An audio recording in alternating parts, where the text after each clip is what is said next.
Good afternoon, everyone. Welcome back from lunch. Hope you had a pleasant one. Time to resume our public hearings. We're now going to open the public hearing on House Bill 1506-FN. This bill is also one of the early bills assigned to our committee, which means we have to complete our work on this bill and report out on it by the 17th of February. With that said, I'd like to now introduce the prime sponsor of the bill, Committee Member Rebecca McWilliams, to introduce the legislation. Thank you. Thank you very much, Chair Vose and esteemed members, colleagues of the Science, Technology, and Energy Committee. It is my absolute pleasure to be here today to introduce Bill 1506. This is meant to be an enabling legislation bill. I am proposing this bill to create a fund. This is a self-funding fund. It uses no monies from the state of New Hampshire. It's meant to be revolving and fund itself through the years by giving out loans, collecting interest on those loans, and then returning the money back to the fund to be reused again in the future. So I'm just going to go through it briefly with you to highlight some of the important pieces that I've introduced. I would certainly welcome questions on this once I'm complete. And I want to apologize, but I do have to zip out of here at 1:30 to introduce another bill downstairs. So I'll be as brief as I possibly can to get through this. Thank you.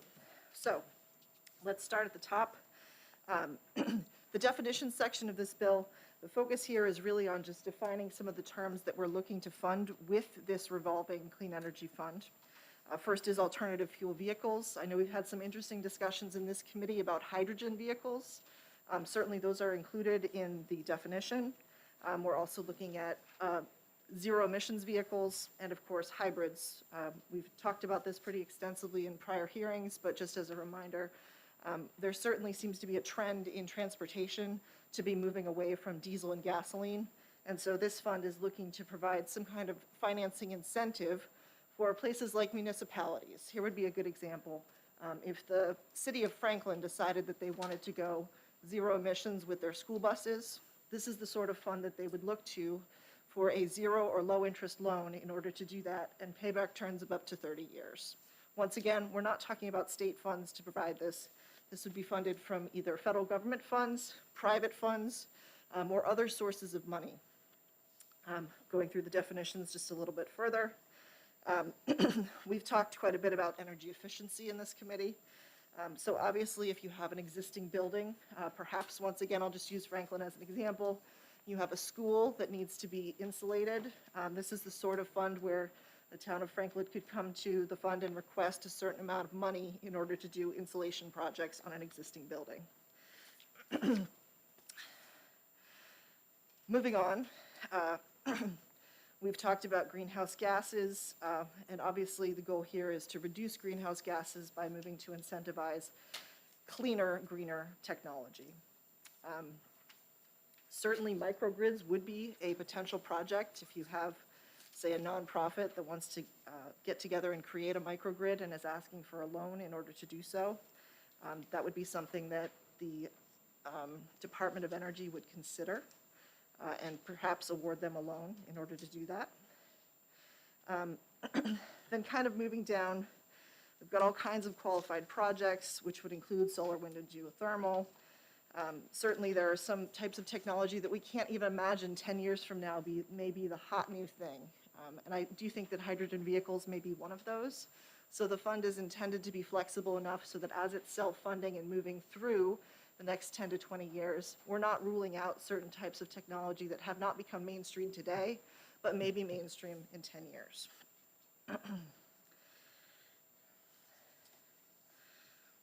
So I'm just going to skip ahead to page 3. This is a really important part of the bill in terms of defining who we're intending to benefit with this revolving clean energy fund.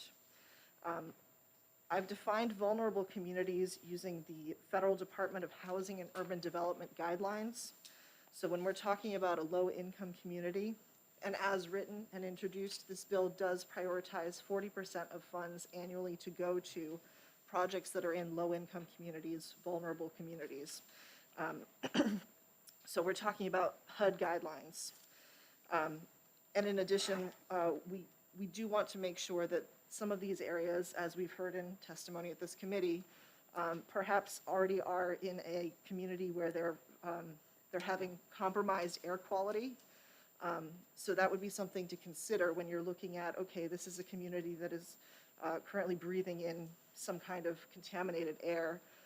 Perhaps we want to make sure that we can give them some funding to offset that concern for health issues in the long term. Moving down page 3.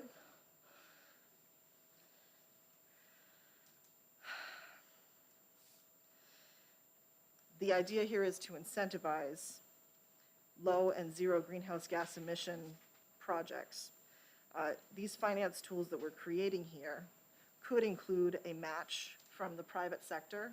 So I'm looking at perhaps we have banks who would be interested in investing in a community project, could be school buses for Franklin, and would be willing to provide matching funds with the same terms as the loan in order to double the impact through this enabling vehicle to have a bucket to receive funds and apply them to projects to better our state.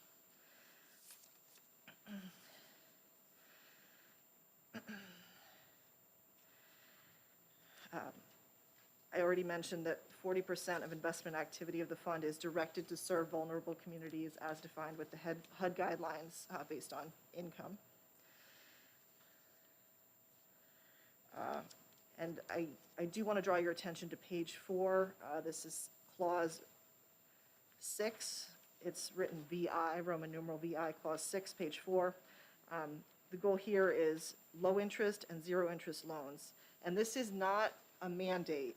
It says the department shall explore, establish a program to provide low interest and zero interest loans up to 30 years in length to any school, municipal planning organization, or nonprofit seeking financing for the acquisition of zero greenhouse gas emissions vehicle fleets or associated infrastructure, think charging stations perhaps, to support zero greenhouse gas emissions vehicle fleets. So really this is meant to kick off what we see as the next step in transportation for all of our communities, but really incentivizing our municipalities to be able to do that and access this kind of loan funds. I did include a clause about prevailing wage for projects over $100,000. That may be a little aggressive. I'm not sure we're going to get there in year 1 through 5, but if the fund gets that big that they can give out funds of $100,000, then for construction, I think it makes sense to stay at prevailing wage since the fund is administered by the state agency.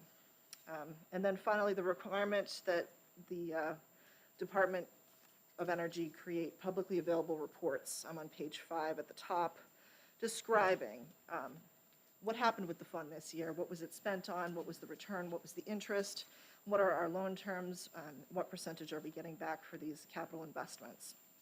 It also allows the Department of Energy to accept and use philanthropic funds. So I know we do have a couple of tech billionaires in New Hampshire, and I would invite them verbally to please donate to kick off this accelerator fund, because I think this is the future of the state.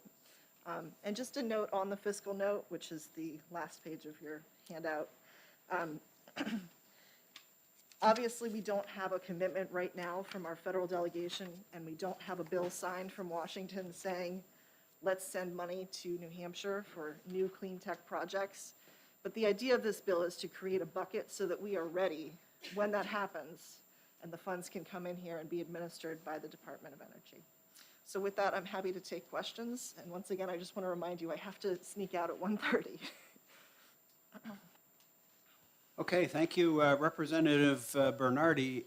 By the way, Representative McWilliams, thank you for a thorough explanation of the bill. Thank you for submitting the bill and helping us understand what it's all about. Representative Bernardi is recognized for a comment. Thank you, Chairman Bowles, and thank you, Ms. McWilliams. So since none of this is requiring state funds, why can't this entire program be done by a nonprofit? You set up a nonprofit to do this, and you don't need any legislation at all to move forward. I don't believe the federal government would give the funds to a nonprofit. I do believe the federal government would give the funds to our Department of Energy. I'm not sure. Follow up? Follow up. I'm not sure that's true. I think the federal government has given all kinds of funds to various nonprofits with specific jurisdictional claims made as part of their charter. Sure. So when you talk about a nonprofit receiving funds from the federal government, there's typically an RFP process with a grant application, correct? So we're talking about, let's just call it the Green Fund, the New Hampshire Green Fund. It's a new nonprofit, newly created. The federal government puts out an RFP and says, we're going to create potential grants up to X dollars. You can compete and apply, submit your application, get the funds, and then do what we allow you to do within the RFP rules. So that would be a small slice of what is potentially available as directed to the state of New Hampshire through larger federal legislation. So what you're describing would be taking maybe a 16th of a slice of the pizza pie, when really what I'd like is the pizza pie.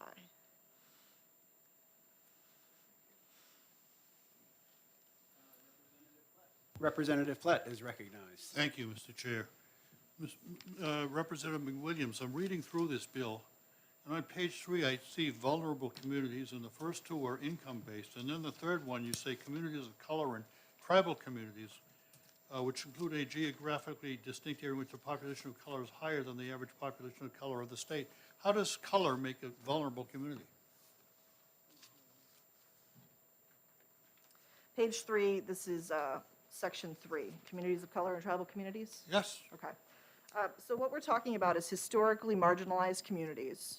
We do have a long track record as the United States of America, and to a lesser extent as the state of New Hampshire, for marginalizing communities of color and putting them in a position where they have less access to real estate, less access to shared benefits such as schools, parks, open space. And so the intent here is to make sure that we are prioritizing rectifying past wrongs by addressing the history of how we have addressed communities of color. Could you give me an example? So redlining, in terms of allowing highways to come through areas that were considered to be communities of color. When we set up our zoning in New Hampshire has been based on single-family residences, 1 to 2 acre minimums. That would be considered the antithesis of promoting communities of color. Representative Harrington has a question. It's on now, okay. Thank you, Mr. Chairman, thank you for taking my question. Following up on that, I'm trying to figure this out. What is a community of color? How do you define that? Is it based on race, national origin, or what? Because if it is based on either of those, it seems to me it's distinctly unconstitutional, because we have provisions in both the New Hampshire and United States Constitution that you don't discriminate on the basis of race or national origin. So what is a community of color if it's not based on, at least partly based on those things? So I think it's pretty clear here when we look at census data. I'm sorry, I couldn't understand what you just said. Let me move my microphone closer. When we look at census data, self-reported by people who respond to the 10-year census, we have data for New Hampshire showing that there are communities where people report to be not white, correct? It's self-reported in the census data. So if we're looking at a municipality where over 50% has self-reported as not white, according to the terms of this introduced bill, that would fall into a distinct area in which the population of color is higher than the average population of color in the state. Follow up, Mr. Chairman? Follow up. Okay, well, first of all, I'm not following your logic quite there, because you talked about over 50%, and let's be quite honest about it, no matter how you broadly define communities of color, we don't have 50% of communities Sure. of color in New Hampshire. So Sure. it's more like 5 or 6% would be the statewide average, or maybe 10%. So, but even just what you just said, getting back to, it says they define themselves as non-white, so it's racially based. So you're going to say, based on the community's racial makeup, they may or may not qualify for additional money. How is that constitutional? So I mentioned earlier to Representative Plett's question, we're talking about rectifying past wrongs to communities of color who have been marginalized, and with our own policies, we have created it difficult for them to accumulate generational wealth This is didn't a know that known- was in the this is a known Constitution. issue. So we're talking about rectifying a past wrong. When you try to use a constitutional argument, what you're saying is, when we look to the letter of the law, that's how we should behave. But when we look to history, we see that that's not how we have historically behaved. Representative Harrington, you weren't here this morning, but I went over the ground rules for the committee this morning, and one of the ground rules is we do not debate people when they're testifying on bills. So there's plenty of time for that in our subcommittees and in our executive sessions. So just confine yourself to questions, please. Thank you. Representative Callie Pitts. I'm wondering how this fund is going to work. If you have $10,000 and you give out $10,000, and it's going to take 20 to 30 years to pay it back, does that mean you need $10,000 every year for 20 or 30 years to catch up? In other words, as people pay back, you're going to add back to the fund, correct? So I think, Maybe I'm wrong. okay, I think you're asking about how it's administered. If the full value of the fund was $10,000, it would not be possible to give out the $10,000 in 1 year because that's the full value of the fund. You have to hold money back in the fund in order to accumulate interest and keep it going, and also be collecting loan interest from small loans that you've made out. So from an accounting perspective, you can't possibly give out the full value of the fund each year in order for it to be a revolving fund. It would be more like $3,000 to $4,000 that you'd give out in 1 year, and then start collecting that interest and additional funds from other sources in year 2. May I? Follow up. Just a quick follow-up. So you would need to add, whether it be 10,000 or a million or 10 million, you'd need to add to that fund every year. It wouldn't be just the interest that's coming back. You would need to add more capital. So when we're talking about a startup, right, this is your first year of a revolving fund. If you had 100,000, which I think is probably a more realistic starting number than 10,000, you would probably be giving out some smaller percentage, and I don't play an accountant on TV, but you would be giving out a smaller percentage in year 1, and also actively working to solicit donations and collect interest on the loans you've given out in order to sustain the fund. And it was mentioned in the fiscal note, so I want to mention it here in testimony. You would also need to be paying, even if it's a part-time salary, for someone to administer the finances of the fund. So within the Department of Energy, I imagine there would be at least a part-time person who would be responsible for administering this fund, and their salary would be taken from the fund.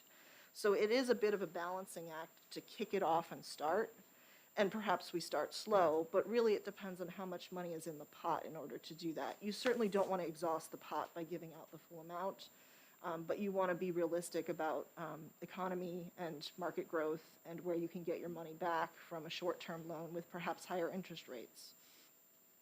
Thank you. You're welcome. Representative McGee. Thank you, Mr. Chairman, and thank you, Representative McWilliams, for bringing this bill. I know you have to run. My question also has to do with the funding aspects of the bill. It sounds to me like it's a little bit of a chicken and egg when I'm reading the fiscal note that, we don't have any money to start it up, but until we have the bucket that you talked about, we also can't go start soliciting money for the green bank concept. So I wonder if you could speak to where you got the idea, or if you know of other green banks regionally or wherever that could give us an example of how this works in practice. Sure. I think you can just look to our neighbor Maine for a similar program which they enacted last summer. So Maine has a newly started green bank, but instead of focusing their efforts on municipalities and nonprofits, Maine has actually been providing individual loans to individuals who own residences and would like to upgrade to heat pumps. So it's a very different approach to provide loans to individuals as a bank rather than providing loans to larger entities. So it's really a question of what you're trying to affect with a green bank. I think Maine has done a good job of, in very small instances with small loans, getting across the finish line, but knowing that if it is a 10-year term, they're not going to see their return for quite some time. Follow-up, Mr. Chairman? Follow up? Yes, and so in that light, has the Department of Energy, I think they're here and I don't know if they're going to testify, but have they given you any input in terms of how they would view who would be the recipients? Because I think your bill tries to specify that. But if this bill passes, would they also have input as to how loans would be administered, since the Department of Energy would be the administrator? Well, the way this bill is written, it gives great latitude to the Department of Energy to looking into different Okay. projects, different ways to fund, and different incentivizing mechanisms. So it certainly gives the Department of Energy the ability to do that. I have not had any individual conversations, and I am sincerely looking forward to the Department of Energy's testimony on this bill, because, as I said, it would create another position that would be funded by the revolving fund. Thank you. Thank you. I know you have to run. It's 1:22. That clock is fast. But I have just one quick question. On the fiscal note, they mentioned something called, my fat fingers can turn the page, the Clean Energy and Sustainability Accelerator Fund. Is that a fund that exists today, or is that a fund that may be being proposed in legislation that hasn't been, federal legislation that hasn't been passed yet? You know exactly what that fund is? Can you just point out where it is in the fiscal note? I'm sorry, I'm trying to find it. Excuse me, at the very bottom of the table in the fiscal note, There where we it go. says funding source, it checks the box called Other, and then beside that, it says Clean Energy and Sustainability Accelerator Fund. You know what that is? So hypothetically, if there were a national nonprofit that was a clean energy and sustainability accelerator, it could donate to this bucket. And we know that there is federal legislation currently in debate to fund energy projects in different states. So those two buckets, either nonprofit donations into or federal money coming into, would potentially be funding sources for this fund. Okay, thank you. The way this is written, it sounds like it's the actual name of an existing fund or a proposed fund. And I'd be interested to know whether it's existing or proposed. I Maybe think we'll that's a find great that out question later. for Department of Energy. Okay, okay, thank you. Representative Somsich would like a question if you have time.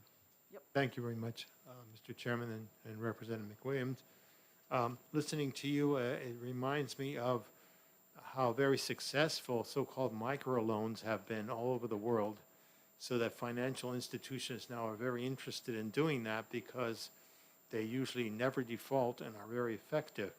Do you see any analogy between a fund like this and how microloans are handled? Certainly, I think this is drafted along the lines of how a microloan could be handled. But once again, there's wide latitude for how the Department of Energy decides to administer this. So it could be done in a very similar way to microloans with decent interest rates, very short-term payback. When you say microloan, it's usually less than a year payback, which I think would be, to Representative Callie Pitt's question, very helpful to have the funds coming back for a project in less than a year. Okay, thank you, Representative McWilliams, for an excellent introduction of the bill, and good luck with your subsequent introduction. Thank you very much. All right, I would like to next call on Josie Gage, representing the Office of the Consumer Advocate. She's requested 5 minutes to testify on this bill and has handed out written testimony to all of us. So Ms. Gage, the floor is yours. Thank you for being here. Good afternoon, and thank you. My name is Josie Gage, and I'm Director of Economics and Finance at the Office of the Consumer Advocate. This is my first time testifying before this committee, so please forgive me for reading written testimony. For anyone who doesn't already know, the Office of the Consumer Advocate represents the interests of residential utility ratepayers. I'm in favor of this bill, and the OCA believes that this bill is good for residential ratepayers as it provides capital for clean energy technologies, energy efficiency, and sustainability measures without relying on ratepayers to fund the various possible innovations. Whether you believe in global warming, climate change, or any related crises, it can be agreed upon that innovation is economically worthy of attention, as well as the fact that it is penny wise to use every bit of energy carefully. Whose mother hasn't told us we're not heating the outdoors, or to turn off lights when you're not in the room? It doesn't matter whether you feel affinity for saving the environment from demise, or whether you follow your frugal mother's good advice. In the current instance, you have the opportunity to create an accelerator fund that doesn't cost New Hampshire's ratepayers further, and through which ratepayers stand to benefit from investment in technology, energy efficiency, and sustainability efforts. Further, this bill will presumably limit increases in funds needed through system benefits charges related to the hotly debated energy efficiency resource standard and its triennium planning. Additionally, the amount to which New Hampshire is home to energy technologies that reduce its dependence on wholesale energy markets, the lower overall energy costs in New Hampshire will be. Because New Hampshire is the most dependent state on ISO New England pricing, and because New Hampshire must make up for what it lacks in distributed generation resources, our ratepayers pay disproportionately more money overall for energy. The types of investments presented in this bill aid in resetting the balance such that New Hampshire's ratepayers can reach equal footing with those on our borders.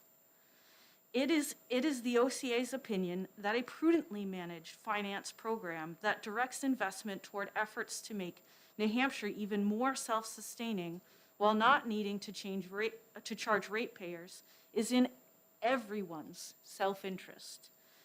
Thank you for sharing your time with me, and I'd be happy to answer any questions. Thank you very much for your testimony. Representative Harrington has a question. Thank you, Mr. Chairman, and thank you for taking my question. Just try to make this quick. There's your second to last paragraph there, where you said that because New Hampshire is the most dependent state on ISO New England pricing, and because New Hampshire must make up for what it lacks in distributed generation sources, our ratepayers pay disproportionately more money overall for energy. Could you present some facts to back that up with some figures? I mean, I'm not saying right off the top of your head today, but if you could submit them to the committee, because that's a pretty bold statement that I've never heard before. I'm not even sure what it means with the most dependent state on ISO New England pricing, since all states are that other than extreme northern Maine. So if you could get back to us with an explanation of that paragraph, I'd appreciate it. Yeah, I can do that. Oops, I think it's off now. Thank you. Okay. Any other questions for Ms. Gage? Seeing none, I thank you, Ms. Gage, for your testimony. Appreciate you being here. Thank you. And I would like now to call on Griffin Roberge from the Department of Energy, if he is here. Ah, there you are. Griffin did not indicate that he needed any particular amount of time, but he will answer questions if needed. Thank you for being here, Griffin. Thank you, Mr. Chairman. For the record, Griffin Roberge from the New Hampshire Department of Energy. As I mentioned this morning, 3 days into the new job, so if you could give me just a little bit of rope here. What was it? So thank you for the opportunity to testify on House Bill 1506. The department is neutral on this bill as written. However, and I didn't indicate on the pink slip, but I'll do it here. I just wanted to indicate some technical concerns that we wanted to raise. Obviously, as expressed in the fiscal note, I think the department is operating under the assumption that the fund would be capitalized by funds from National Clean Energy and Sustainability Accelerators, federal grant funds, or gifts.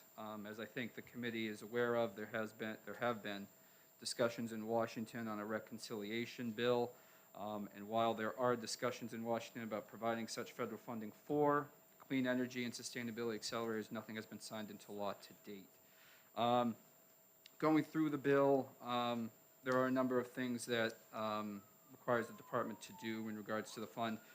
Per the fiscal note, the department does not currently administer any loan programs directly and does not monitor local wages. Therefore, these new duties could not be absorbed by existing staff, nor could these duties be paid for by utility assessment.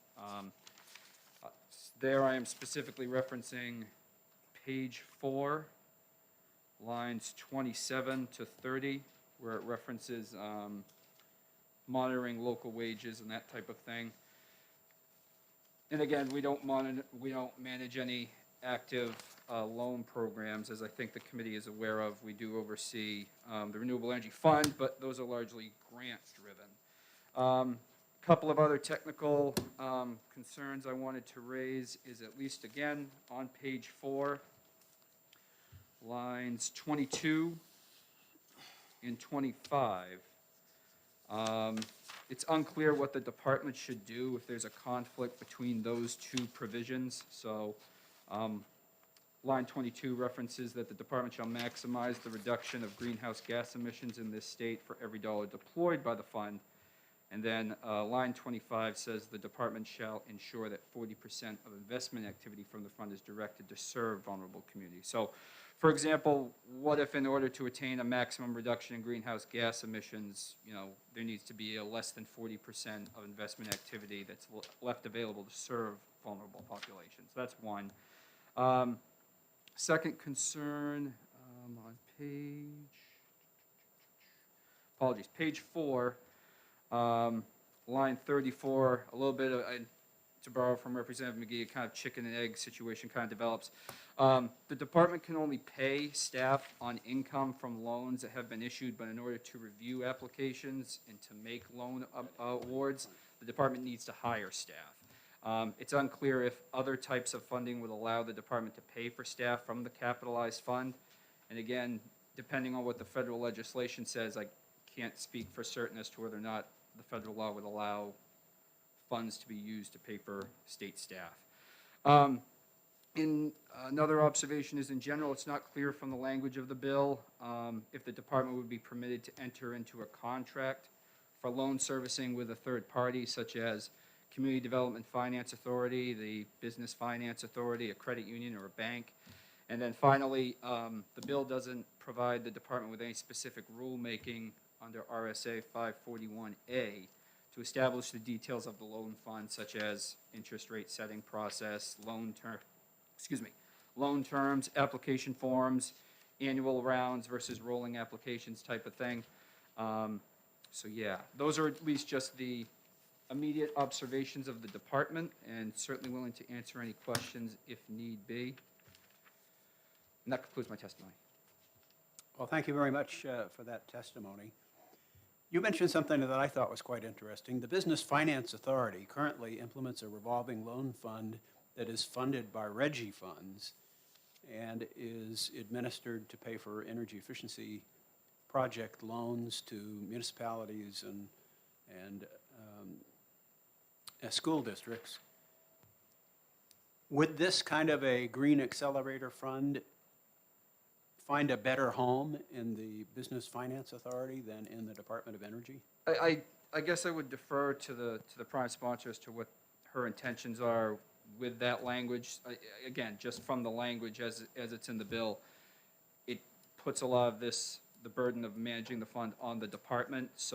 But the language isn't clear as to whether or not the department would be able to enter into a contract with, say, the Business Finance Authority to manage funds like that. To follow up on that, the reason I brought that up is because the BFA does have the staff to do that. They're Yep. already doing it for several other kinds of revolving funds. Yeah, and again, that's something subject to the sponsors of the bill as to what they want to do. It's just a technical concern that the department raised in reviewing the bill. Representative Plett is recognized for a question. Yes, thank you, Mr. Chairman. Speaking as clerk, you had covered quite a few points there. I never took shorthand in school. Do you have written notes that you could share? I could certainly share them after the committee via email. As the former aide to the Senate Energy and Natural Resources Committee in taking notes, I can certainly understand some difficulty in doing that. So yes, I can forward that to the committee. Okay, Any other questions for Mr. Roberge? Representative Harrington is recognized for a question. Thank you.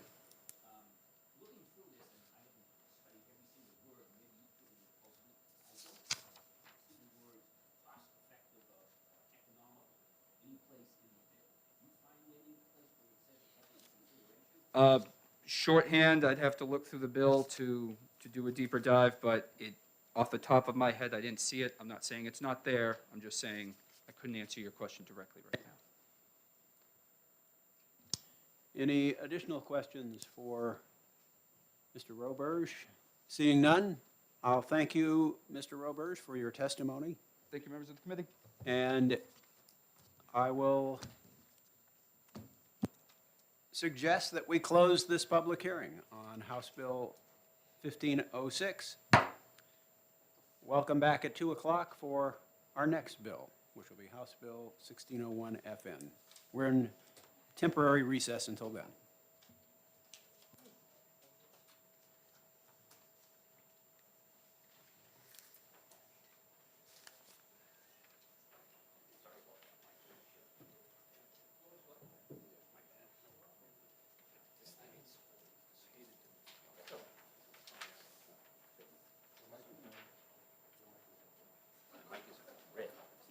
Things on.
This is your 1-minute warning.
Okay, everyone, it is now officially 2 o'clock. Time to start our next public hearing, which is on House Bill 1601-FN. And this is another of the early bills that our committee must complete its work on by the 17th of February. But before I introduce the prime sponsor, I wanted to read something that I just got from the Deputy Legislative Budget Assistant in the Office of the Legislative Budget Assistant. It says, "Good morning, Chairman Vose and Representative Wilhelm. We noticed that HB 1419, which is a bill we heard earlier this morning, has a fiscal note attached to the bill. The fiscal note was attached in error and was intended for an earlier version of the bill during the LSR phase. The bill as introduced no longer contains an appropriation. Therefore, the attached fiscal note is not needed." Sorry for the confusion that this might cause. So that answers the questions, or some of the questions we had about that bill. And, well, that's a good question because it didn't have an FN after it. It had a -A. And I can't remember what -A is for. Pardon? Oh, it's almost right. It's almost a good bill, okay. All right, so let's move on to 1601, and I would like to recognize the ranking member, Representative Peter Sobcich, to introduce this bill to us. Thank you, Mr. Chairman and members of the committee. I have some short written comments, and I handed copies out to everyone, I believe, who's on the committee. So the purpose of this bill is to ensure that as the RGGI auction price increases, so too will the proceeds that are dedicated to the Energy Efficiency Fund, which are used to fund energy efficiency programs and low-income energy efficiency measures administered by New Hampshire Saves. Currently, the first dollar from each RGGI allowance is allocated to the Energy Efficiency Fund, while the remaining proceeds are rebated to electricity ratepayers. According to a letter this committee recently received from former PUC Chair Diane Martin, the price of those allowances is projected to increase significantly, perhaps doubling in the next several years. However, if such an increase occurs, the revenue allocated to the Energy Efficiency Fund will not increase since it is based on that $1 allocation instead of a percentage of the allowance price. That is why this bill proposes to change the $1 allocation to a 15% allocation of the allowance price. Since a 15% allowance for the 2021 RGGI allowance price would result in a revenue for the Energy Efficiency Fund of $4.9 million, In contrast to the current 3.46 million, which is equal to 11% currently, the bill would set a floor for future revenues at that 4.9 million level. If a 15% take of future allowances is higher, the Energy Efficiency Fund would receive higher allocation amounts. However, that allocation would not sink below that 4.9 million floor set in 2021. Since the purpose of the RGGI system was to assist in funding energy efficiency programs, it only makes sense that when RGGI allowance prices go up, so does the funding for energy efficiency programs. The amount being rebated likewise will rise as the RGGI allowance price increases as well. And I'd like to point out that some of this information is on the fiscal note table that is provided right below the category of methodology. So you can see that currently, according to this fiscal note, under the current law, we have $33 million worth of auction proceeds. There is a administrative cost of $0.35 million that's deducted, and the remainder, $32.65 million, is distributed. And the Energy Efficiency Fund receives $3.46 million currently, which is equivalent to about 11% of the current allowance price that is being used for this calculation. And because I assumed, according to Chairwoman Martin's comments, that those allowance prices will go up significantly, I thought it only prudent that the Energy Efficiency Fund also receives more money and not stay at the current level, which it would do if we just kept the $1 allocation.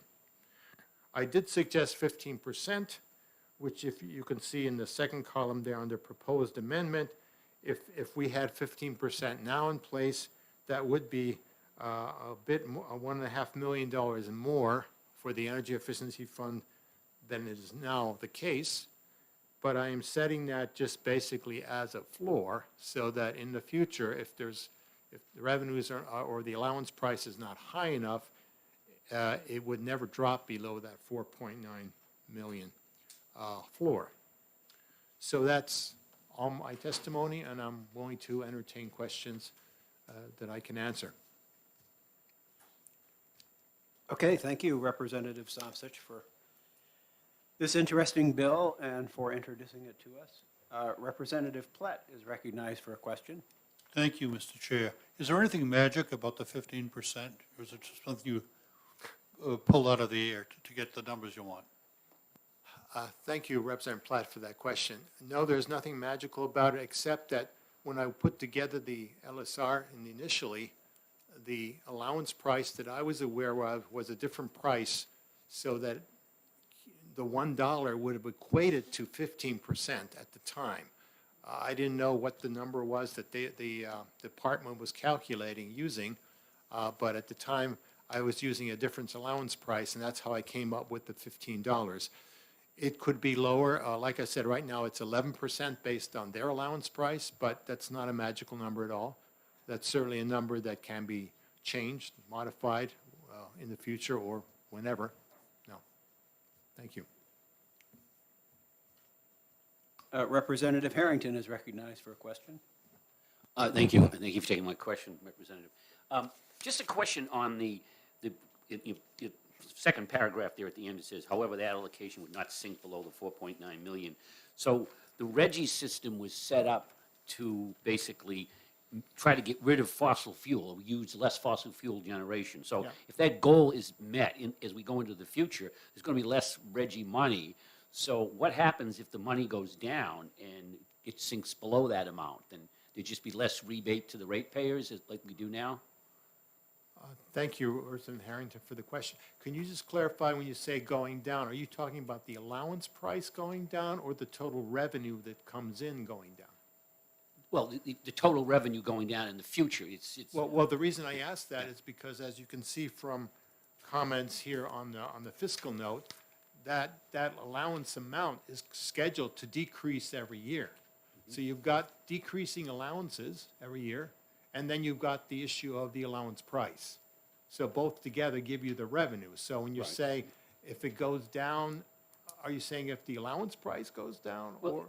Maybe I can just clarify, I'm Yeah. sorry. If when you sentence, you said if the allocation would not sink below 4.9 million floor set in 2021. Yes. So if this increase, let's say it's going to happen for a short term, and then it doesn't, the revenues go down, it would, but any case, no matter how far down they went, it wouldn't go below the 4.9 million? That's my intention, yeah. Okay, all right, thank you. But based on what Chairwoman Martin told us, she's expecting it to go up, so, yeah. All right, thank you. Any further questions? I have a question. If allowances go down by 118,725 allowances per year, if there are fewer allowances, won't the prices go up? You know, thank you very much, Mr. Chair, for this question. I can't claim to be an expert on this because obviously there are a lot of moving parts here. It jolted my mind when I saw the letter from Chairwoman Martin that she's predicting as much as a doubling of that allowance price. I don't know what that is based on, whether it is because we have fewer allowances and the demand goes up, or whether other states that are part of the system are driving that price up without us. I'm not exactly sure. In fact, I see people here from the Department of Environmental Services who probably could answer that better than I could. Thank you. Yes, that's undoubtedly true, and we will ask them. Thank you. Representative Callie Pitts. There's one figure here, one thing you said that's troubling to me, and I want to make sure I'm interpreting it correctly. One was that there was $3.46 million given out and $3.5 million administrative fee. Did I get that all wrong? $350,000 is the administrative fee? Not 3.5 million? No. In the table here, it says current law, it lists less administrative, and it's 0.35 million, so 350,000. Okay. Yeah. Thank you. Yeah, sure. Follow-up, Representative Callie Pitts? No, thank you. Okay. Any further questions for Representative Somsich? Seeing none, thank you, Representative, for introducing the bill. And we have quite a few people who want to testify on the bill here, so let's go next to Representative Tony Kaplan. Representative, please settle in, and welcome to Science, Technology, and Energy. Glad to have you here.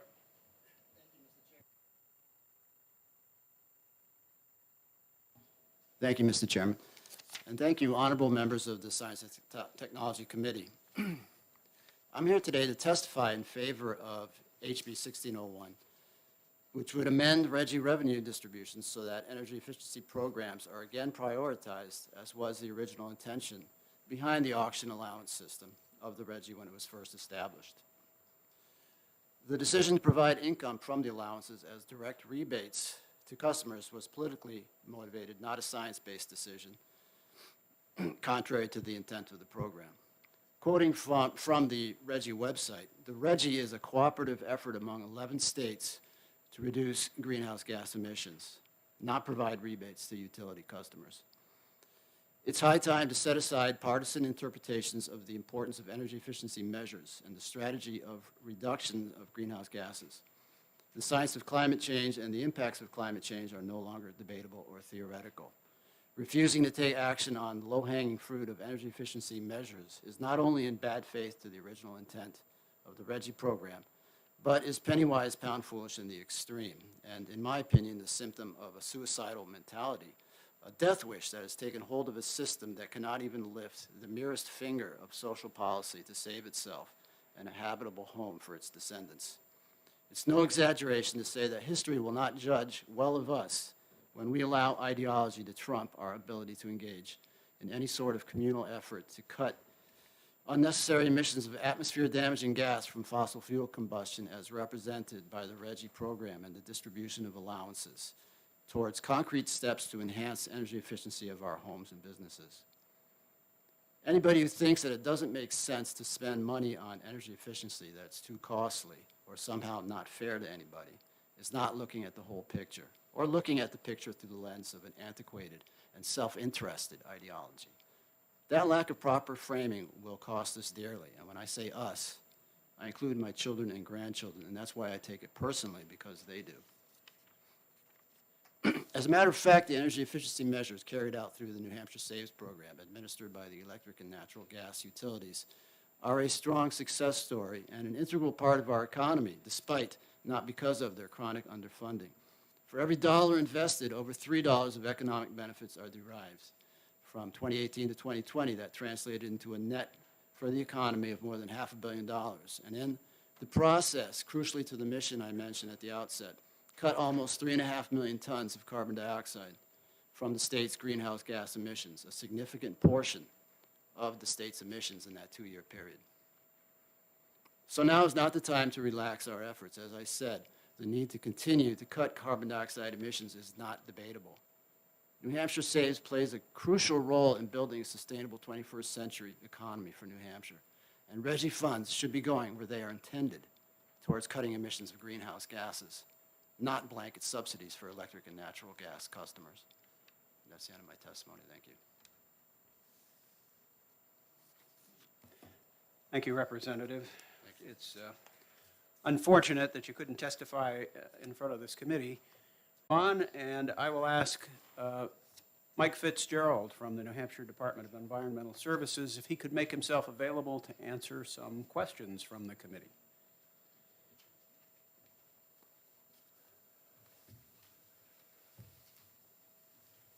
Good afternoon, Mr. Chairman. Good afternoon.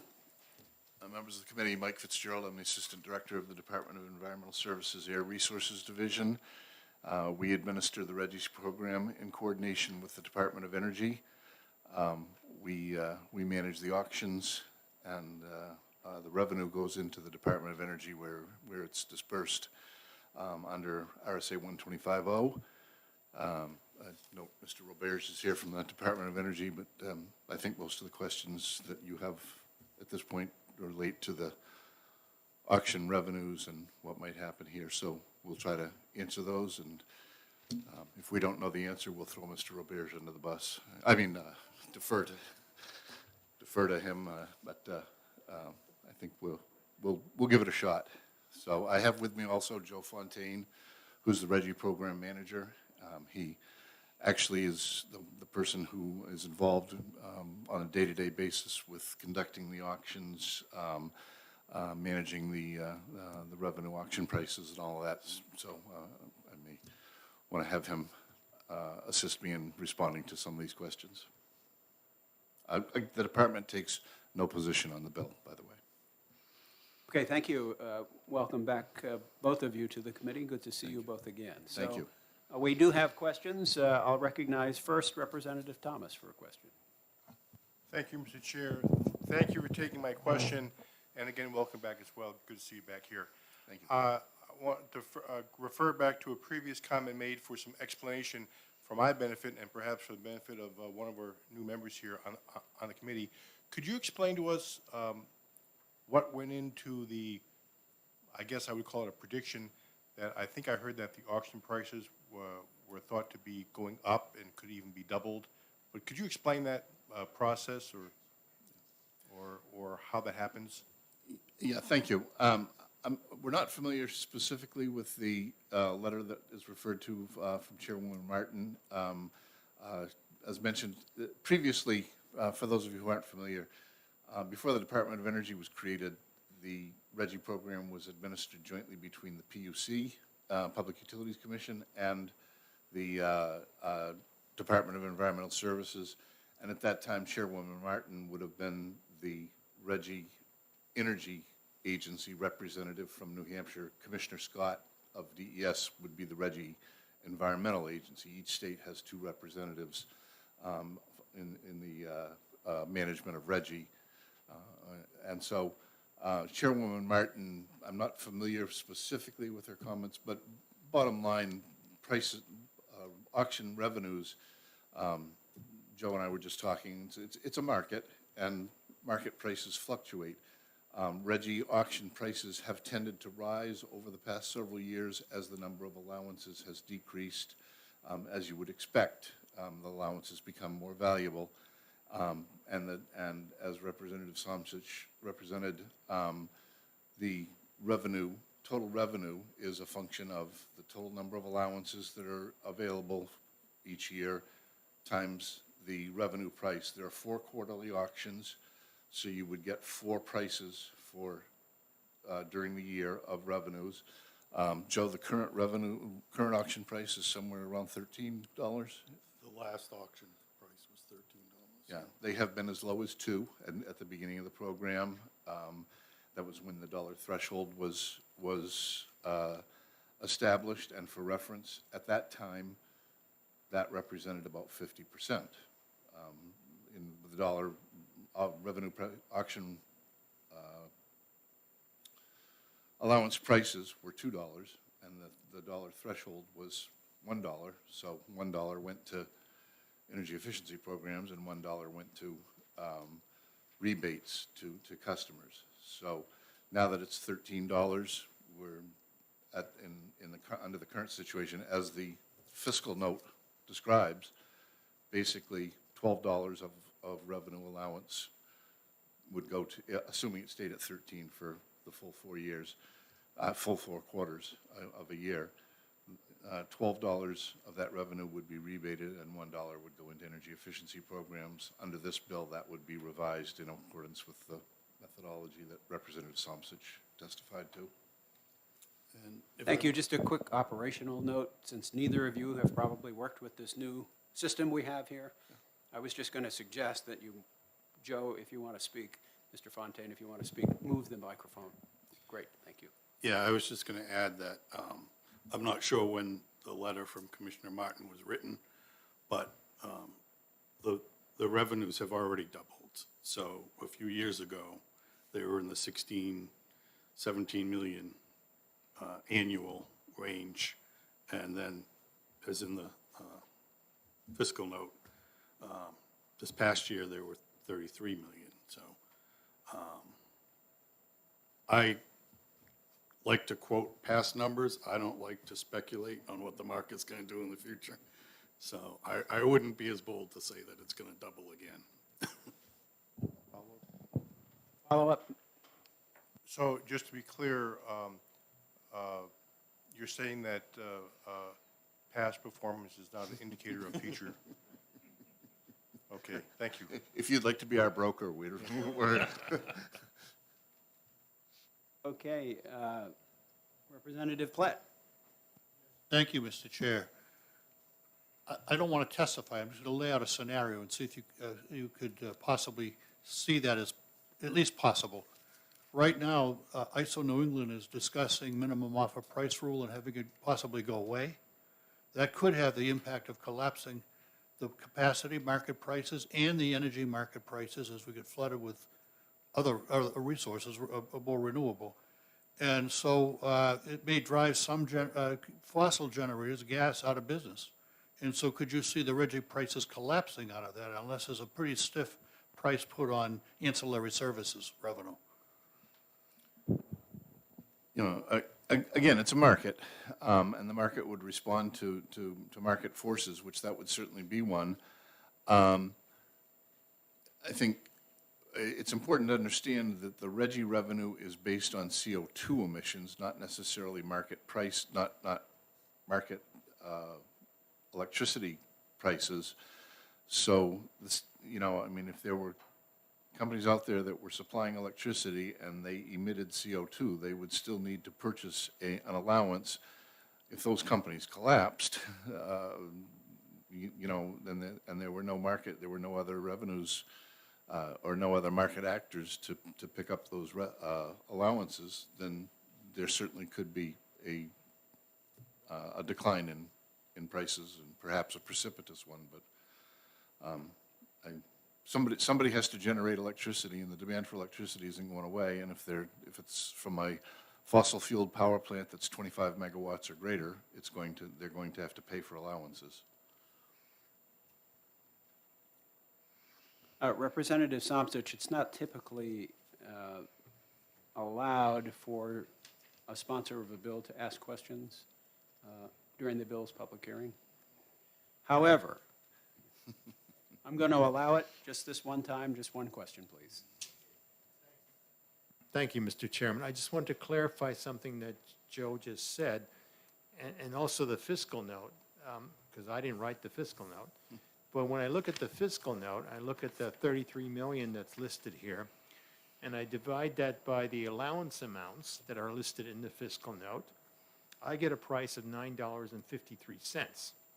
You just mentioned the most recent auctions were $13, which is kind of a shocker. So, but just points out that apparently there can be quite a swing in prices. Is that correct? There were 4 auctions in 2021. The first auction was in the $7 range, and then the December auction was the $13. Okay. So Thank you very they much were in for that that range, and it clarification. averages out to the $9. And again, I think it's important to remember that it's not just the price per allowance, but the number of allowances. So as that number of allowances decreases, there'll be a change, so. Pardon me. Representative Harrington. Thank you, Mr. Chairman, and thank you for taking my question. Just on that subject we were just referring to there, you had mentioned that the price was much higher in December than it was earlier in the year. I'm assuming that's to do with the fact that we've been burning a lot more oil and coal well, right now, we're burning a lot more oil and coal. So going forward through this winter, was that the driving force behind the increase? No, not so much. Again, I don't like to speculate, but I will. A significant market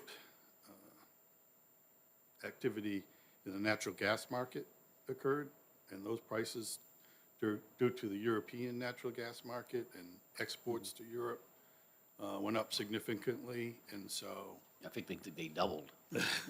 So the RGGI allowances sometimes track the natural gas price allowances. In the auctions, you can have the power plants, the compliance entities, but it's also open to investment firms. So Someone can buy and retire the things, right? well, they're buying them to sell them at a higher price later on. Yeah. That's what they're doing. So, Okay, thank you. yeah. Representative Callie Pitts.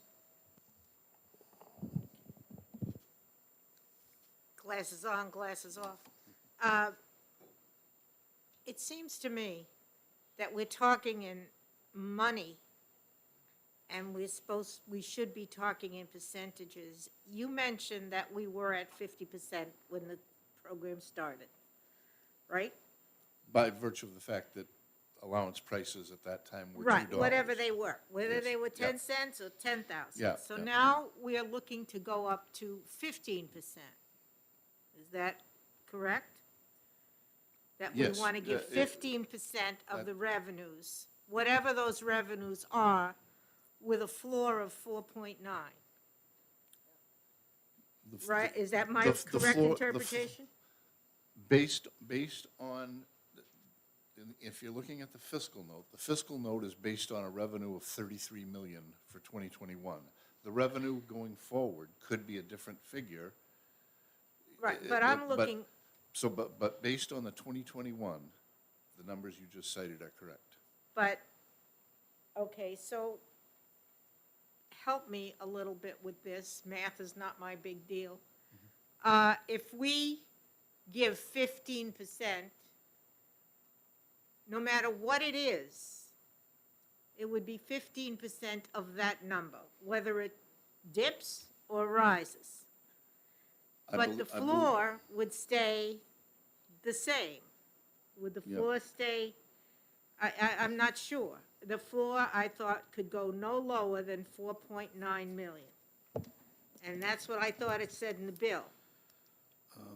So we can go up. Actually, in the bill, it refers to 2020, so that you might need a technical amendment to make that 2021 if you want the floor to be 4.9 million. To keep the floor steady. 2020, it would be a lesser amount than 4.9 million. May I follow up? Yes, ma'am? So, the way I'm thinking, very simplistically, is that 15% back to the Reggie Fund, or back to energy efficiency, is not going to be catastrophic.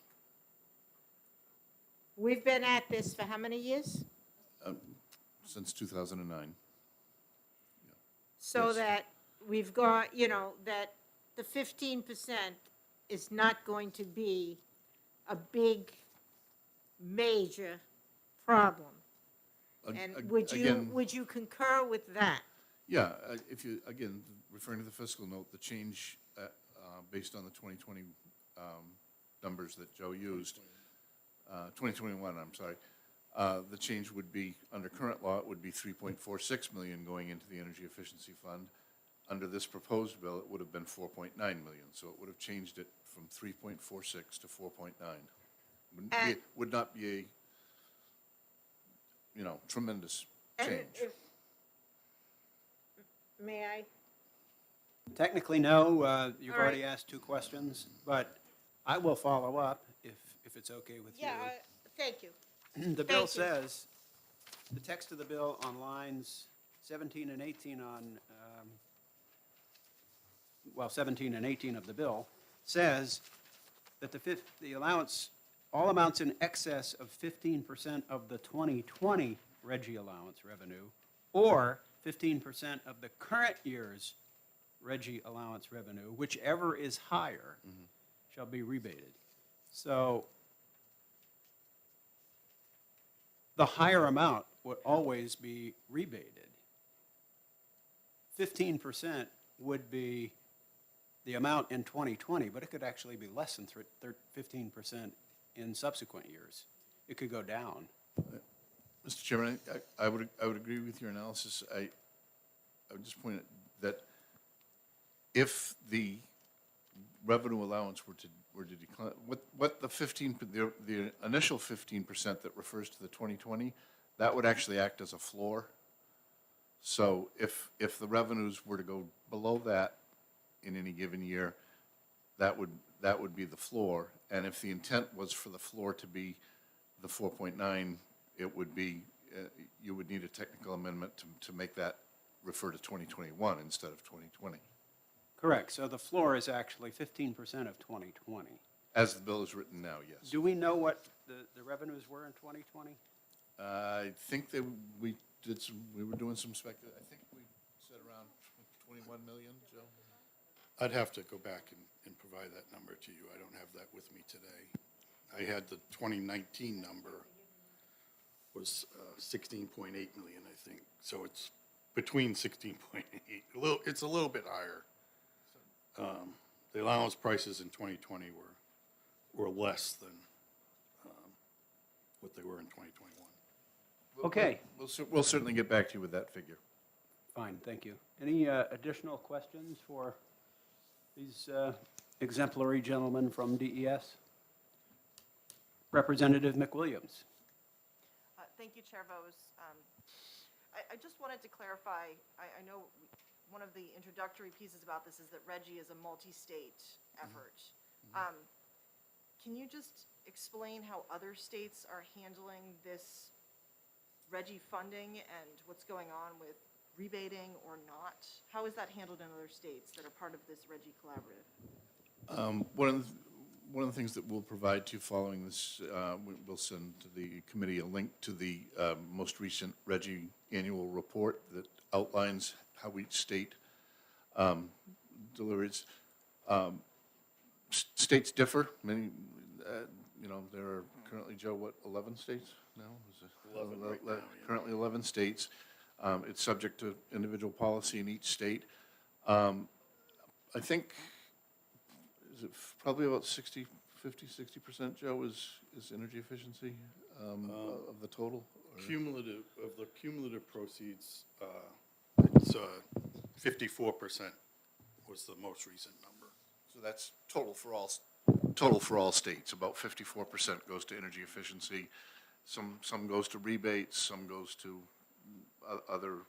Renewables, some Yeah, states. yeah. Massachusetts, for instance, used it to fund clean vehicles, rebates. So there's a wide variety, and we'll send you that link. That report outlines what each state does with its revenues. Follow-up? Follow-up? So I just want to do a comparison. Are there any other states of these 11 that are rebating everything but the first dollar back to consumers? I don't believe that there are any states that are at that level, no. So they're higher? In general, to the best of my knowledge, yes. Okay, thank you. Thank you. Okay. See no additional questions for what purpose is the member Yeah. rise? Thank you, Mr. Chairman. I would just want to request the gentleman from DES if they could also provide us a copy of the recent report on legislative oversight for electric services, which October 1st, I think, from Craig Wright, which has a lot of information relevant to this bill. Okay, thank you. Appreciate you guys supplying that information, and appreciate you both being here. Thank you very much. Thank you. I do have one copy of that report that Mike was referring to. That it's for the 2019 year on the proceeds with the appendix that has each state's spending. I can. If you provide could it. send it along, I'll make sure everybody else gets a copy. I have it with me. Oh, you have it with you? Okay, One thank you. copy. We can send a link. Yeah, to send you. Yeah, the link would be Yeah, better. yeah. The link would be better. Okay. Did you have, oh, I'm sorry, Representative Platt. Yes, I just would appreciate the results for 20 and 2021 as well, for every auction. Absolutely. Thank you. Okay, now I guess we can move on, and so I will call on our next speaker, who is a gentleman who's rapidly becoming our new best friend, Griffin Robarge from the New Hampshire Department of Energy.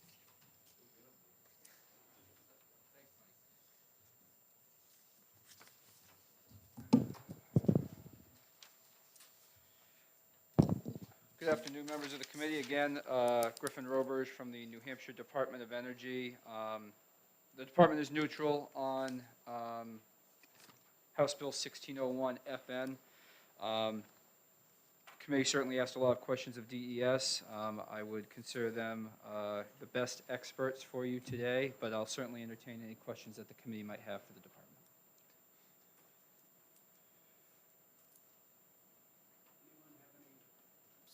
Forget to turn on my mic. Anyone have any questions for Mr. Roberge? Representative McGee? Thank you, Mr. Chairman. Welcome back. Thank you. 3 days in, I have a good one for you. Yes. And the question is, does the department have plans to pull together their own plans for energy efficiency in the state? Because I think, as you've probably seen, we have energy efficiency coming at you in various forms of legislation, trying to figure out how do we do it, how do we fund it, how do we make it work? No. Where's the right place? So I know you're new, but No, and first off, thank you for the question, Representative. Yes, I know this bill as well as the one that's going to be heard after, which I believe, Representative Mann, I believe, is prime sponsoring that bill. I think one of the more talked about issues regarding energy efficiency has been the PUC's decision on the energy efficiency resource standard. As I'm sure that this committee is well aware, Representative Vos has House Bill 549, which cleared with a unanimous vote, I believe, last week in the House, 343 to 0. That bill, I'm sure, will be heard by the Senate, relevant Senate committee sometime soon. The department is monitoring the course of that bill, obviously overseeing any potential changes that are coming up on that. So yes, we're keeping a keen eye on that for sure. Need to follow up? Yes, that would be great. I Go ahead. guess my question is, does the department have any preference for how the funding Oh, in terms of energy efficiency funding? ends up in, yeah, because Yeah, I mean, we're trying to go after it in multiple ways, and I'm just curious whether the department has any. kind of No, position. and that's understandable. I think the department at this time is just monitoring the various legislative proposals and is considering which one, may be best to, address the objectives of energy efficiency in the state.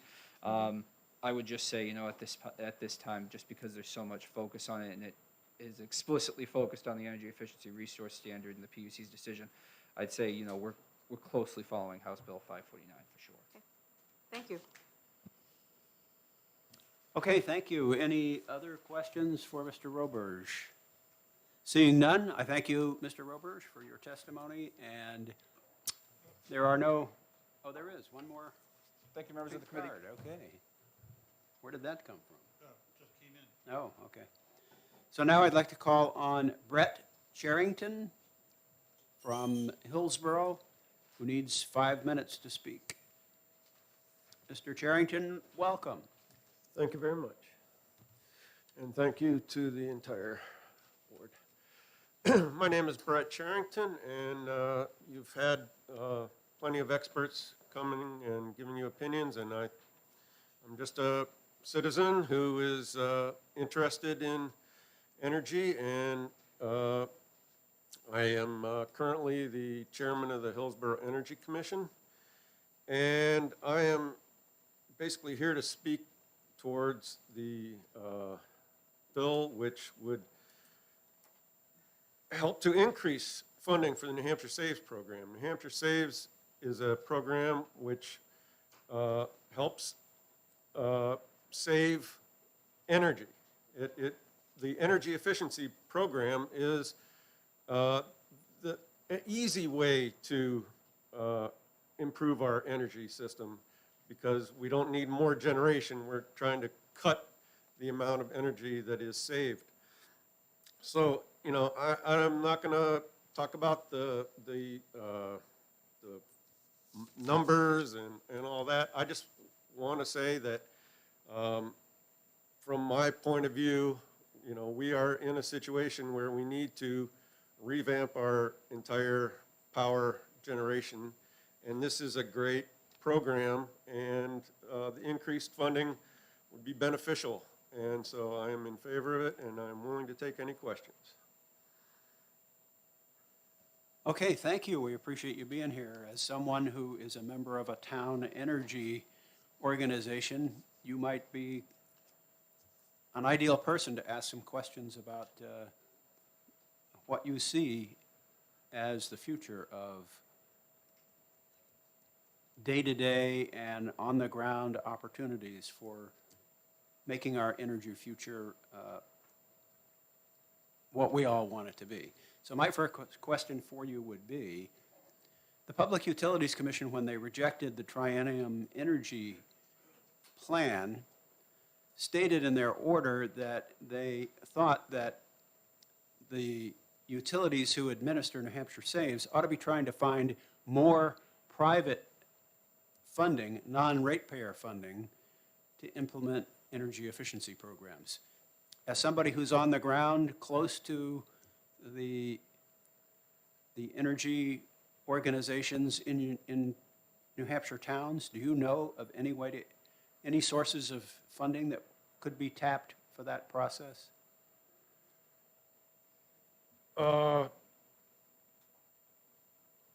Private funds. I do not. Off the top of my head, I do not. Okay, I wasn't trying to put you on the spot. I just thought maybe because of your unique role, you might know something that the rest of us don't. Any other questions for Mr. Charrington? Representative McWilliams. Thank you, Chair Vose. And thank you very much for your testimony today. It is great to get the boots on the ground testimony, so bravo, really appreciate it. I just wanted to ask, from your meetings with folks within your local group, have you discussed the rebates in Reggie, and do you kind of have a stance on whether or not this should be altered, changed, continue the way it is? I'd love to get your take on that. I don't recall any discussion exactly related to changing the Reggie allocation. But I do know that we have recently done a full energy audit of all of our municipal buildings, and we are looking to benefit from the New Hampshire Saves program and be able to do some of these weatherization products on the very old and in need buildings in our town. Follow up? So if the Reggie program were to increase funding, is that something that your group would support? Yes. Okay, thank you. Okay. But I'm not speaking for my commission. I am speaking as a citizen, so I just want that to be clear. Thank you. Thank you for that clarification. Okay, any additional questions for Mr. Charrington? Representative Partial. Thank you, Chair, and welcome.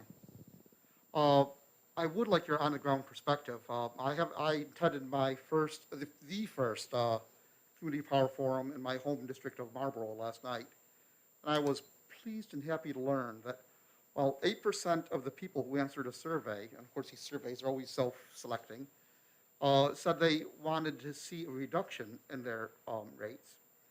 The other 92% were either neutral on that question, or they would be stated very clearly they'd be willing to pay a slight amount more if they knew the energy they were purchasing would be of a green nature.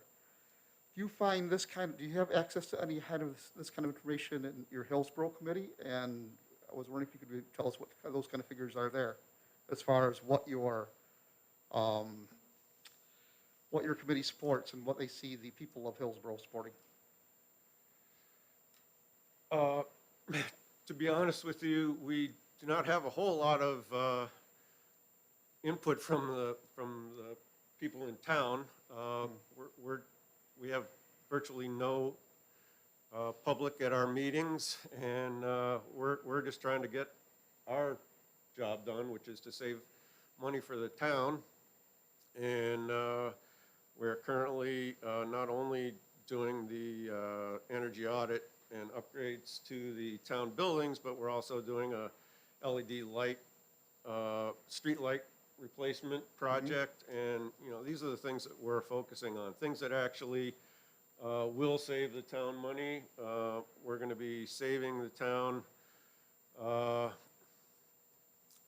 think it's around $40,000 a year once the LED lights are replaced. And so that's pretty much our focus is saving energy, and by such saving the taxpayers' money. I should add those numbers came about because we are looking into moving into community power, and if you're not at that point yet, it's perfectly understandable. Go follow up. Thank you so much. Thank you. Representative Partial, you might want to share those numbers with the committee at some point. I'd be happy to. All right, any Representative McGee? Thank you, Mr. Chair. I just had a question. You mentioned that you had just completed an energy audit, and I know I live in Hollis, and we have had a very active energy commission for a long time, and they did an energy audit years ago based on some software that came out of EPA. I was just curious how you accomplished the audit, because usually that's where you make the decisions of where you're going to put the money in your efforts. Yeah, we hired Shakes to Shingles, which is a firm here in Concord, I believe, is where they're located. So local New Hampshire business It's a New helped you Hampshire do the business, assessment? yes. Okay. Thank you. Okay, thank you. Seeing no further questions for Mr. Charrington, I want to thank you, Mr. Charrington, for taking the time out of your day to come and talk to us here today and giving us your unique perspective. We Thank you appreciate very it. much, Mr. Chairman, and the rest of the committee as well. Thank you. No other pink cards on the table for House Bill 1601 FN. I declare this public hearing at an end. We'll now be in recess until 3 o'clock when we start a public hearing on House Bill 1621.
Not a big fan of biofuel.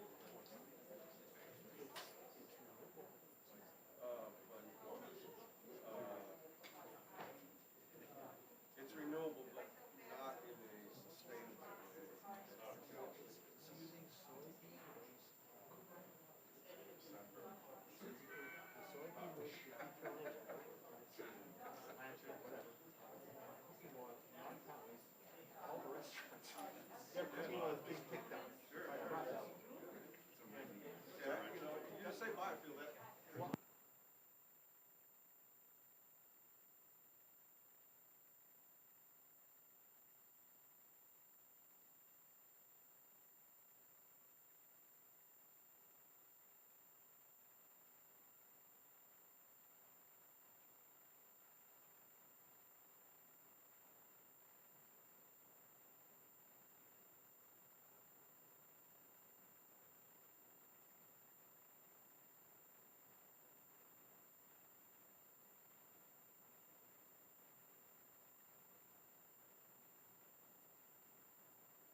This is your 1-minute warning.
Okay, good afternoon, everybody.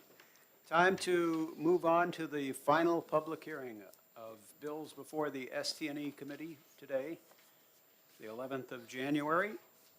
This bill, HB 1621FN, is another early bill that we must complete our work on by the 17th of February.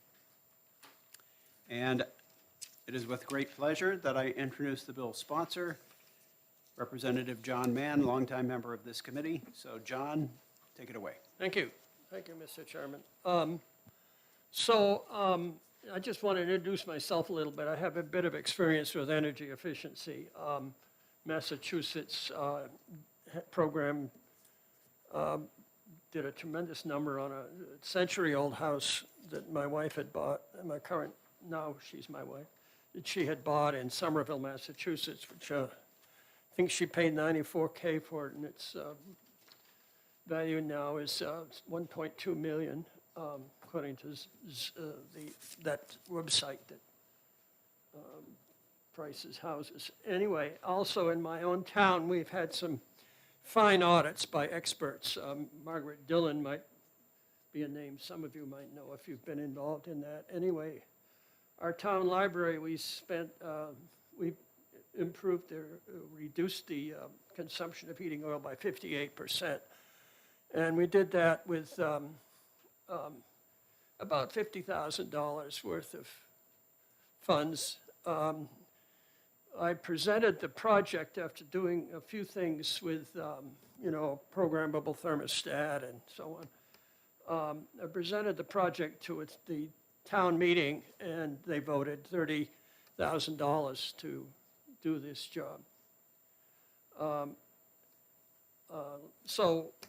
have, as I said, I've had some experience, and on most of our buildings in town, including our school, we've been audited, and we know exactly what the situation is in all of these. And that's what energy efficiency programs do. Typically, with my daughter's house in Massachusetts, they blew insulation into the walls from the outside. And it's a shingled house, they just drill a hole, put in a pipe, and this cellulose just blasts up into the whole column between the two 2x4s that are typically, 18 inches, 24 inches apart. You just go down in the house and blow the walls full of insulation, which is the only, since everything's all sealed, you need to have a funny way like that. In my wife's house in Somerville, they went inside because it had asbestos shingles like typical Manchester house, and went inside, drilled, and then patched the holes that they had drilled with plaster, and were done in 8 hours. And it was a big, grand house. So, energy efficiency is a pretty amazing thing. So anyway, I've always been interested in this, so I attended a House hearing. Soon after Reggie was started up, we were joining Reggie. There was a hearing for a bill to get us out of Reggie. And a gentleman who identified himself as Corey Lewandowski, State Director for Americans for Prosperity, was sitting in the front, very close to the chairman of the committee. And they, there was a lot of testimony against the bill from people in the public. And after a while, the chairman looked down at Lewandowski and said, "We'll never pass this bill to kill Reggie. We'll go with a rebate." And he was nodding his head as if to say, you know, this is a decision, your hopes are all gone. So anyway, that was the end of that. The meeting kind of erupted in uproar and was conveniently recessed until around 6 at night. So that cleared up that problem. So it was a very, very clever maneuver by one of our legislative heroes to save the day. But what it turned out to be is a compromise had been made with Lewandowski, again, him representing Americans for Prosperity, that we would stay in Reggie, but we'd have this $1 would be kept in the energy efficiency fund to do energy efficiency, and all the rest would be rebated to ratepayers. So that's the origin of this whole situation that we're in. Okay.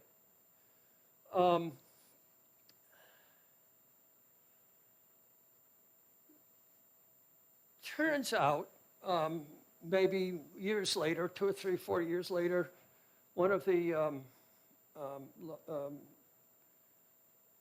lobbyists for one of the utilities was at a committee, a meeting of this committee, and he showed me that the typical rebate, despite all the money that we've been talking about in this last bill, the typical rebate is about $1 a month. Another, for somebody from New Hampshire Electric Cooperative, showed me 65 cents a month. It was a rebate. So the rebate is kind of, it takes a lot of money away without providing any meaningful benefit to the ratepayer. Unless, of course, you're in the business community and you're running a factory. So there's that problem.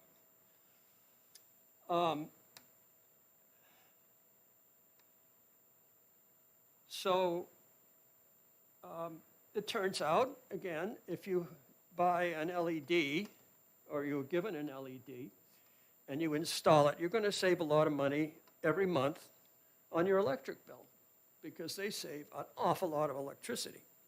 Now, you can keep that LED in maybe 2 months, 3 months, 4 months. I think maybe in about 1 month, a month and a half, you will have paid the price of that LED, and you can now buy a second one. And then now you have 2 LED bulbs, and in half that time, you can buy a third. And in a third of that original time, you can buy a fourth. So without advancing any money at all, anyone, given a single LED, can save and buy his way to a complete replacement of all the lamps in his house with LED, and save any amount of rebate that he might have been getting. So I don't feel sad for the individual homeowner that might be losing a rebate on his electric bill. So then I was discussing Representative Somsich's bill, and it just seemed too complicated for me. So I just decided the way to solve it is this. Every year for the next 8 years, or I don't know, 6 years, we'll reduce the rebate by $1. Now, I think that'll zero it out, but for some people it won't. Maybe for industry it won't. But then the next month, reduce it by another $1. So $1 a month until, I think, 2028 is the way I ended it. And that's a simple-minded way of getting rid of the rebate without having to know anything about the rebate. You know, a math teacher's trick. So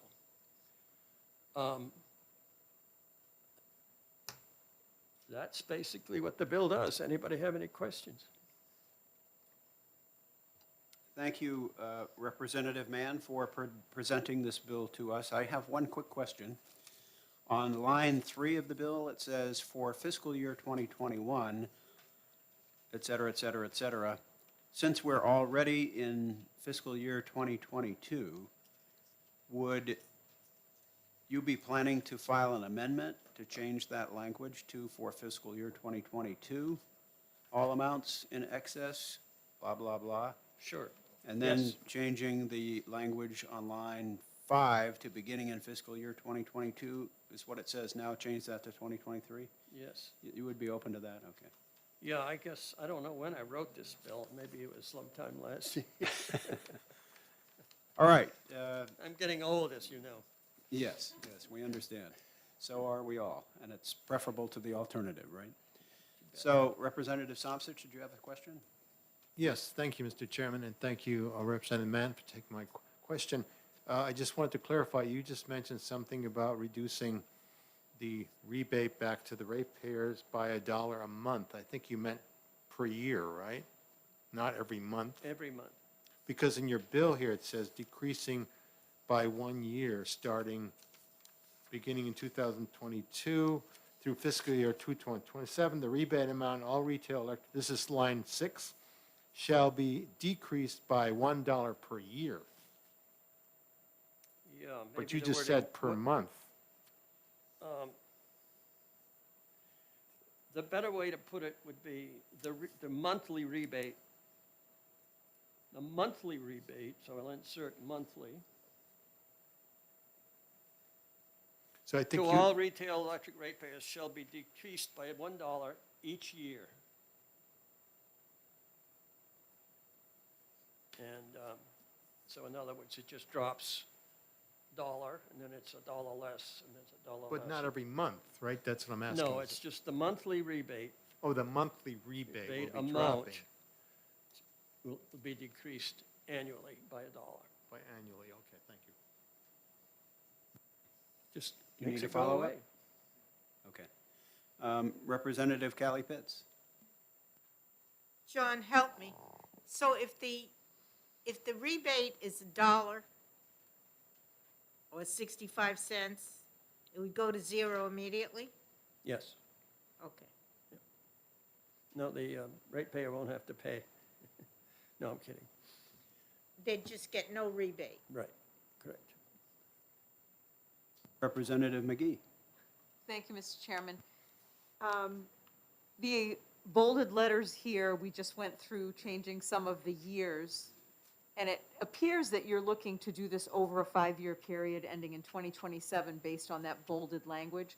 If we change 2021 to 2022 and 2022 to 2023, would you also want to be changing 2027 to 2028? Yes. Why not? Yay, okay, got that out clearly. Thank you. Yep. Thank you. Any more questions for Representative Mann? Before we move on, Representative Somcich. Sorry, I just wanted, now that we're changing the dates, on line 7, it says, beginning in fiscal year 2028, the rebate amount shall be set to 0. But Representative Callie Pitts just asked you about that, and it seems like it's going to be 0 in a year, Well, not it in depends. 2028. Well, that depends if the utility agent representative from several years ago putting up, $1 as the typical rebate, that could change. The allowances could go up, right? The cost of an allowance goes up, and I don't understand how that works. But I just thought, if you've got fair warning that it's going to be 0, and it gradually gets down there, and I think that's fine. And I'm just throwing a dart at the wall, frankly. So, if I may, Representative Mann, this language won't work because the way the program currently works is all the money in excess of $1 gets rebated to customers. So for example, Right, that's right. if the number is $13, as it was in the December auction, $12 then gets. the yeah. first dollar would go back to energy efficiency programs, but the next $12 would go back to ratepayers. Right. So decreasing this by $1 a year for 5 years, if it happens to be $12, Yep, won't do it. isn't going to get you to where you want to go. Right, So that's right. I think maybe you need to Well, rethink this. Well, I thought of that. It basically says in beginning in fiscal year 2020, and I'll say 9, the rebate amount shall be set to 0. And I guess I should put, yeah, I said beginning in, I should say that it would continue at that level, 0. I think, again, energy efficiency is so damned important. And the increase in the value of the house my wife bought, people saying, yeah, oh, yeah, we know it's energy efficient. You know, it's one of the criterion out there nowadays. Representative McGee, did you have a question? I did not. Okay. Okay, any further questions for Representative Mann? Seeing none, thank you, Representative Mann, for introducing your bill. Thank you. And I will now call on the next testifier,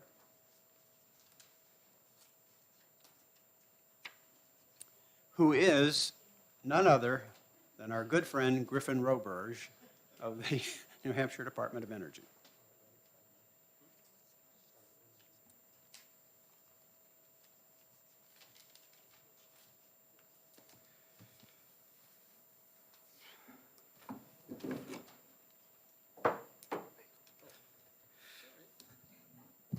There we go. Good afternoon, members of the committee. Again, for the record, my name is Griffin Roberge from the New Hampshire Department of Energy. The department is neutral on House Bill 1621 FN. Much like the previous bill, the bill amends the type of the level of rebate that's rebated back to New Hampshire ratepayers under the Regional Greenhouse Gas Initiative Program. I'm certainly open to take any questions if the committee has any. I would certainly defer any more technical questions to the expertise of Mike Fitzgerald and Joe Fontaine in the back of the room. Okay, questions for Mr. Roberge? Sorry, the numbers of the committee have dwindled a little bit. We've had, because there was not a lot of advance notice for this meeting, people had other appointments and things scheduled, so. If anybody has any questions, feel free to reach out. Oh, Representative McGee, thank you. Nope. Do you have any cards? That is something I am actively trying to get. Okay. But, Day 3, I get like it. I said, I will be sending emails to the committee with answers to some of the questions that have been asked at previous bill hearings, so you'll have my email and phone Okay, number there. thank you. Thank you. By the way, I neglected to mention that Representative Plett had to leave, and Representative White has volunteered to be the clerk for the balance of the meeting, so I want to thank Representative White for stepping up. Mr. Chairman, did you? Representative Partial, you have a question? Oh, this basic housekeeping. Mr. Roberge, can we expect to see you at generally every one of our upcoming sessions? In terms of this committee meeting, I can't comment whether or not that'll be something on an ongoing basis. That's my operating assumption right now, but I can't give you a definitive answer on that just yet. Well, I always hope you feel welcome. I was just wondering if this is what a format we Yeah. should be expecting. Oh, that's fine. So, thank you so much. Thank you.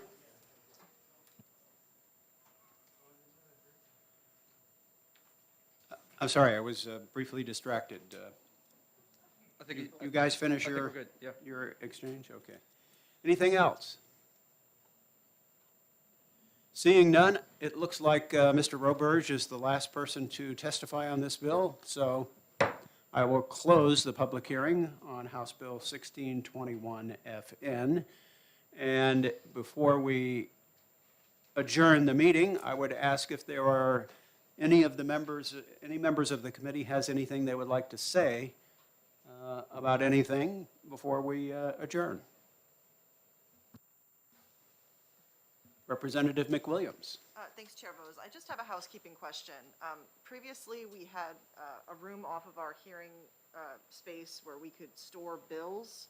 Are we doing that with this office, or is there another space that's assigned to us down the hall? I think I already know the Good answer. question, and my apologies for not addressing that issue earlier. Our office is still 304. That has not changed. The file cabinets and the file drawers in 304 are still ours. So if you want to put your stuff there, that's where you can put it. We will continue to meet in this room for the balance of the year, but that room remains ours, and presumably, at some point, we'll be returning to room 302, 304 for our public hearings and meetings. Representative McGee. I just have a follow-on housekeeping question. Do we have any sense yet if we're going to be meeting on the same day of the week, or if we're going to be meeting weekly or bi-weekly, or? Yes, because you arrived early, you didn't hear that I have already scheduled all the remaining bills for the committee on subsequent Tuesdays, starting next Tuesday. So the 18th, 25th, February 1st, and February 8th. Great. We will finish all of our bills, and then we will have plenty of time for subcommittees and executive sessions. And as a reminder, we have to have all the early bills, and there are 5 of them. We heard 4 of them today. We'll hear the 5th one on next Tuesday morning. Those bills all have to be finished by the 17th of February. You're welcome. Any other questions?